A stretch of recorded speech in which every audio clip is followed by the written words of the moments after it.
শহীদ president Ziaur Rahman সাহেবের জন্মভূমি, যেখানে তিনি জন্ম লাভ করেছিলেন, তৃতীয় বিশ্বে ক্ষমতার কেন্দ্রবিন্দুতে থেকে মোহমুক্ত জীবনের তিনি পরিচয় দিয়েছেন।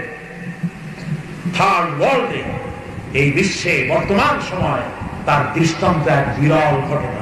আলহামদুলিল্লাহ। এই জন্য জাতি তাকে সম্মান দিয়েছে। তিনি ইসলামের সম্মান দিয়েছিলেন, তিনি বিসমিল্লাহর মর্যাদা দিয়েছিলেন। আমাদের সংবিধানে বিসমিল্লাহ ছিল না, তিনি বিসমিল্লাহ ঢুকিয়েছেন, ঠিক না? এখানে ধর্মনিরপেক্ষ মতবাদ ছিল, তিনি ধর্মনিরপেক্ষ মতবাদ তুলে দিয়ে আল্লাহর উপর ঈমান এবং অবিচল আস্থার কথা বলেছেন, বহুদলীয় গণতন্ত্রের কথা বলেছেন। শুধু বিসমিল্লাহ বলছেন, আল্লাহ এত খুশি হয়ে গেছেন। তার জানাজায় যত লোক হয়েছে, জানাজা এত বিশাল জানাজা আর কেউ পেয়েছে বলে অন্তত আমার জানা নাই।